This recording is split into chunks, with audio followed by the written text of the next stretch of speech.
നമസ്കാരം. എല്ലാവർക്കും റെഡ് റോസസിലേക്ക് സ്വാഗതം. എൻ്റെയും കുടുംബത്തിൻ്റെയും റെഡ് റോസസിൻ്റെയും ഓണാശംസകൾ. എന്താണ്, ഓണൊക്കെ ഇതുവരെ എത്തി? എല്ലാവരുടെയും ഷോപ്പിങ്ങൊക്കെ കഴിഞ്ഞോ? മഴയാണ്, രാവിലെ മഴ ഉണ്ട്, പിന്നെ കുറച്ച് കഴിഞ്ഞാൽ വെയിൽ വരുന്നുണ്ട്. ഓണത്തിന് എങ്ങനെയാണെന്ന് പറയാൻ പറ്റില്ല. അത്തം കറുത്താൽ ഓണം വെളുക്കുന്നല്ലേ. ഓണത്തിൻ്റെ ഒരു വൈബ് വരണം വെച്ചാൽ നമുക്ക് അച്ചാറ്, പുളിഞ്ചി അങ്ങനത്തെയൊക്കെ ഉണ്ടാക്കി തുടങ്ങണം അല്ലേ. അപ്പോൾ മുന്നേ തന്നെ അച്ചാറൊക്കെ ഉണ്ടാക്കിയാലല്ലേ നിങ്ങൾക്കത് ഉപകാരപ്പെടുള്ളൂ. അപ്പോൾ ഞാൻ ഇന്ന് ചെറുനാരങ്ങി കിസ്മിസ്, അതായത് ഉണക്കമുന്തിരിയും വെച്ചിട്ട് ഒരു അച്ചാറാണ് ഉണ്ടാക്കണത്. അത് വേഗം ഞാൻ അപ്ലോഡ് ചെയ്യും, എന്നാലേ നിങ്ങൾക്കത് ഉപകാരപ്പെടുള്ളൂ.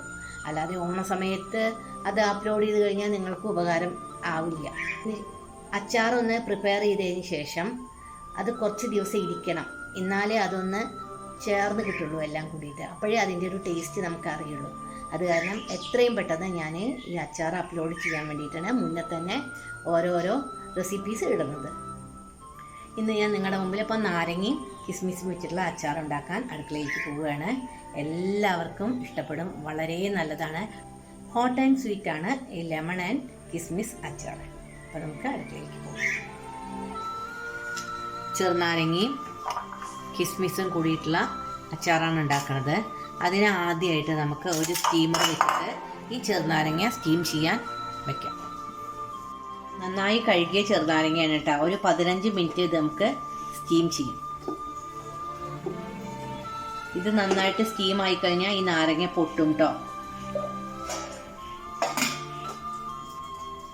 നന്നായിട്ട് സ്റ്റീം ചെയ്തു. നമുക്ക് ഇത് തണുത്തതിന് ശേഷം കണ്ടുവാ നല്ല സോഫ്റ്റായി ചെറിയ കഷ്ണങ്ങളാക്കി മുറിച്ചെടുക്കാം. 1/2 കിലോ ചെറുനാരങ്ങ ഞാൻ 4 മുറിച്ചു സ്റ്റീം ചെയ്തതിന് ശേഷം.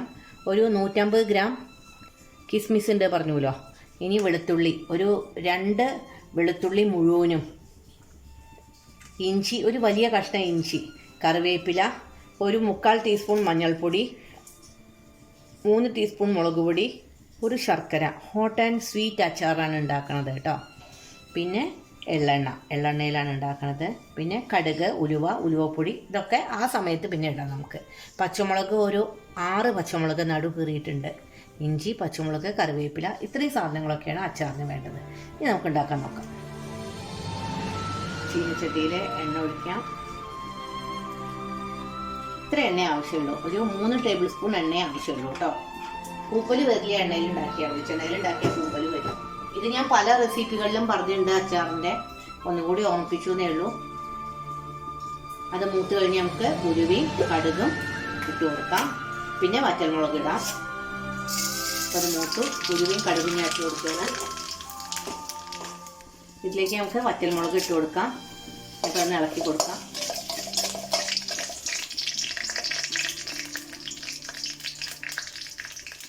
ഇനി ഇഞ്ചി, പച്ചമുളക്, കറിവേപ്പില സാധാരണ ചെയ്ത പോലെ തന്നെ എല്ലാം ഒരുമിച്ചിട്ട് കൊടുക്കാം കേട്ടോ. എല്ലാം മൂത്ത് കൊടുക്കും. ഇതൊക്കെ മൂത്തതിന് ശേഷം പൊടികൾ ഇടാവൂ, അല്ലെങ്കിൽ പൊടികൾ കരിഞ്ഞു പോവുകയും. നന്നായി ഇളക്കി കൊടുക്കാം. നന്നായി മൂക്കട്ടെ. മൂത്തിട്ടില്ലെങ്കിലും നമുക്ക് പൂപ്പല് വരും. അധികം ഇരിക്കില്ല, അതാണ് അതിൻ്റെ ഒരു പ്രശ്നം. ഇനി നമുക്ക് കറിവേപ്പില ഇട്ട് കൊടുക്കാം. ഇതൊക്കെ നന്നായി മൂത്തു കേട്ടോ. കറിവേപ്പില ഒന്ന് ഫ്രൈ ആവട്ടെ. ഇത് ഫ്രൈ ആയതിനു ശേഷം നമുക്ക് ഉണക്കമുന്തിരി ഇട്ട് കൊടുക്കാം കേട്ടോ. ഉണക്കമുന്തിരി ഒന്ന് ചെറുതായിട്ട് ഫ്രൈ ആവണം. കറിവേപ്പില ഫ്രൈ ആയി നമുക്ക് ഉണക്കമുന്തിരി ഇട്ട് കൊടുക്കാം. നന്നായി കഴുകിയിടാം കേട്ടോ.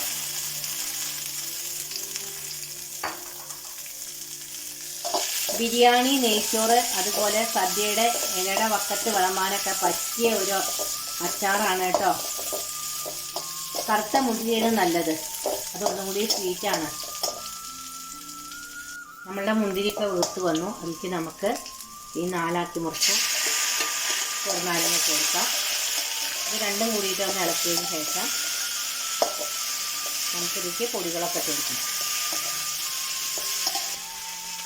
മുളക് പൊടി, മഞ്ഞൾപ്പൊടി ഇട്ട് കൊടുക്കാം. ഒരുമിച്ച് ഇടാം കേട്ടോ. ഇതിൽ നാരങ്ങയുടെ നീരാണ് കേട്ടോ. ഞാൻ നാരങ്ങ ഇതിലാണല്ലോ കട്ട് ചെയ്ത് വെച്ചിരുന്നത്. അപ്പോൾ അതിൻ്റെ എസൻസ് കളയണ്ട. നമുക്ക് ഉപ്പ് ആഡ് ചെയ്യാം. എന്നിട്ട് ഒന്ന് ഇളക്കിയതിന് ശേഷം ഇതിലേക്ക് ശർക്കര ഒരെണ്ണം ഇടണം കേട്ടോ. എന്നിട്ട് നമുക്ക് വിനീഗർ ഒഴിച്ചു കൊടുക്കാം. ശർക്കര അതിൽ കിടന്ന് മെൽറ്റ് ആയിക്കോളും.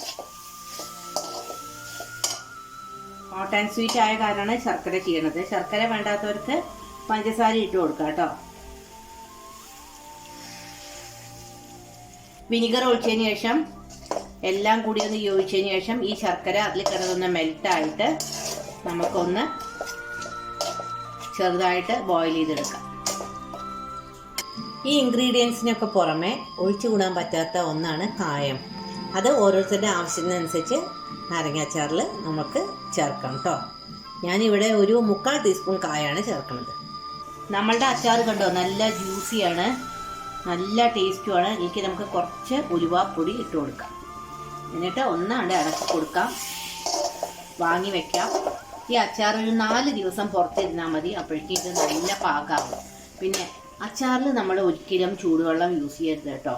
ചൂടുവെള്ളം യൂസ് ചെയ്ത് കഴിഞ്ഞാൽ അതിൽ എന്തായാലും പൂപ്പൽ വരും. അത് അധിക ദിവസം ഇരിക്കില്ല. നമ്മൾ യാതൊരു പ്രിസർവേറ്റീവ്സും ചേർക്കാതെയാണല്ലോ അച്ചാർ ഉണ്ടാക്കണത്. വിനെഗർ മാത്രം ഒഴിച്ചാൽ മതി. പിന്നെ ഉപ്പും എണ്ണയാവുമ്പോൾ ഒരിക്കലും അതിൽ പൂപ്പൽ വരില്ല. നനഞ്ഞ സ്പൂൺ യൂസ് ചെയ്യാതിരിക്കുക. എല്ലാവർക്കും എൻ്റെയും കുടുംബത്തിൻ്റെയും റെഡ് റോസസിൻ്റെയും പേരിൽ ഒന്നുകൂടി ഹാപ്പി ഓണം. പുതിയ പുതിയ വെറൈറ്റി വീഡിയോകൾ നിങ്ങൾ ഇനിയും പ്രതീക്ഷിച്ചോളൂ. So till next time, take care.